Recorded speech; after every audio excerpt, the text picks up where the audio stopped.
तू ही सागर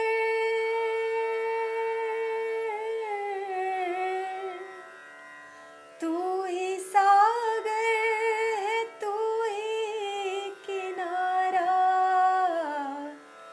ढूंढता है तो किसका सहारा ढूंढता है तो किसका सहारा। જાગૃતિ આવી પણ નિષ્ઠાનું શું? ક્વચિત યદિ જાયતે તત્વ ઈચ્છાપૂર્વક કર્મતઃ બોધ અપી જાયતે યજ્ઞાં તન્નિષ્ઠા ન એવ સંભવેત. જો ક્યારેક પૂર્વજન્મના કર્મો પુણ્યોના ફળ સ્વરૂપ કોઈ પણ રીતે મનમાં કે પરમ સત્યને જાણવાની ઈચ્છા જાગી જાય તો પણ તેમાં નિષ્ઠાથી ટકી રહેવું શક્ય હોતું નથી. ક્યારેક ક્યારેક કોઈ વ્યક્તિના મનમાં જ્ઞાન પ્રાપ્ત કરવાની ઈચ્છા આપોઆપ જાગી ઉઠે છે અને તેના કારણનો ખ્યાલ પણ આવતો નથી. એવું કેમ થાય છે કે આ જગતમાં કોઈ વ્યક્તિના મનમાં જ્ઞાન માટેની તરસ જાગે છે જ્યારે બીજાઓના મનમાં આવું કંઈ થતું જ નથી?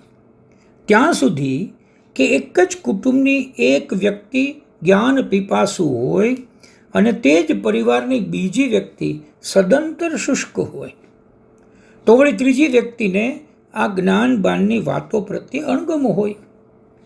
કેટલાક એવું માને છે કે જ્ઞાન મેળવવા માટેની જિજ્ઞાસા ઈશ્વર કૃપાને કારણે છે, પરંતુ કેટલાકનું માનવું છે કે જન્મના પુણ્ય કર્મો અથવા સત્સંગનું આ પરિણામ છે.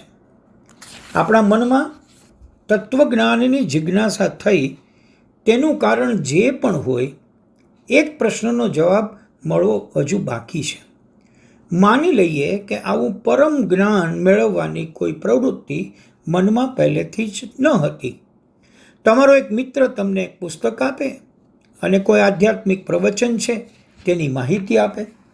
તમે પ્રવચન સાંભળવા જાઓ છો અને બહુ પ્રભાવિત પણ થાઓ છો. એનો અર્થ એ છે કે તમારામાં જિજ્ઞાસા માટેની શરૂઆતની પ્રવૃત્તિ હતી અને તમારામાં જ્ઞાનની ઈચ્છા ધીમે ધીમે વિકસી. એટલે કે તમારા મનમાં ભલે હજુ પણ અનેક અશુદ્ધિઓ છે, છતાં તેમાં તત્વ જિજ્ઞાસા આરંભિત થઈ ગઈ છે.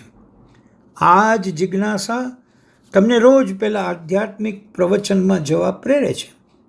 જેટલી વાર તમે પહેલાં આચાર્યશ્રીને સાંભળો છો તેટલી વાર સત્યને ગ્રહણ કરવા માટેની શ્રદ્ધા, એકાગ્રતા, વૈરાગ્ય વગેરે આવશ્યક ગુણો તમારામાં હોય છે.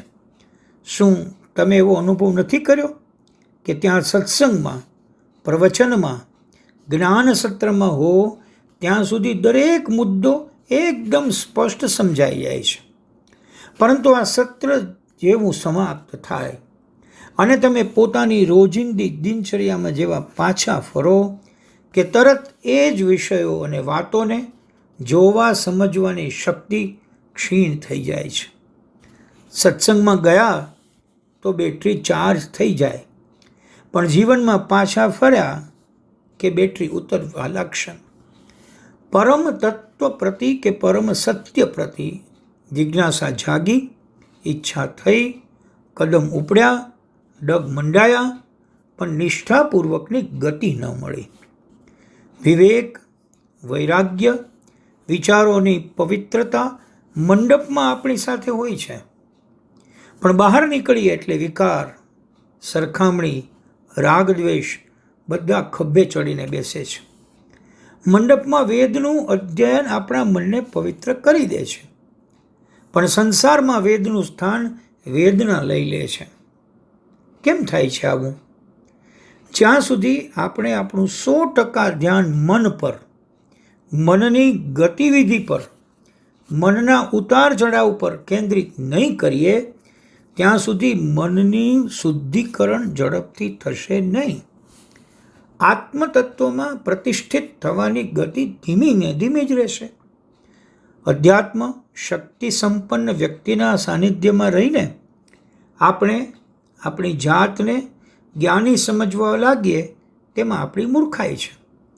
સ્વયંના બળ પર એ ઊંચાઈ સુધી પહોંચવાની ક્ષમતા આપણામાં નથી હોતી. એટલે જ આચાર્ય ગયા, માર્ગદર્શક ગયા, જ્ઞાન સત્ર પૂરું, કથા પૂરી, એટલે આપણે પાછા જૈસે થે. કથા સુણી સુણી ફૂટ્યા કાન, અખા તો એના આવ્યું બ્રહ્મજ્ઞાન. એક માણસ સીડીના પગથિયાં સડસડાટ ચડતો જતો હતો. એ ખુશ હતો કે તે દરેક પગથિયાને સફળતાપૂર્વક પાર કરી નિર્ધારિત મુકામ પર પહોંચી રહ્યો છે. જ્યારે સીડીના છેલ્લા સૌથી ઉપરના પગથિયે પહોંચ્યો ત્યારે તેને ખબર પડી કે એની સીડી તો ખોટી છે, બીજી દિવાલ ઉપર ટેકવેલી છે. એ છેવટ સુધી પહોંચ્યો પણ મુકામ પર ન પહોંચ્યો. માત્ર સીડીના પગથિયા પર ચડી જવું એ સુખ નથી, પ્રાપ્તિ નથી, શાંતિ નથી. ક્યાં પહોંચીએ છીએ તે વાત અગત્યની છે.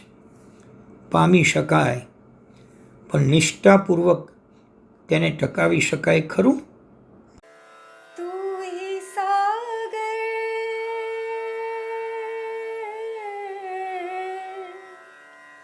तू ही सागर है तू ही किनारा ढूंढता है तो किसका सहारा ढूंढता है तो किसका सहारा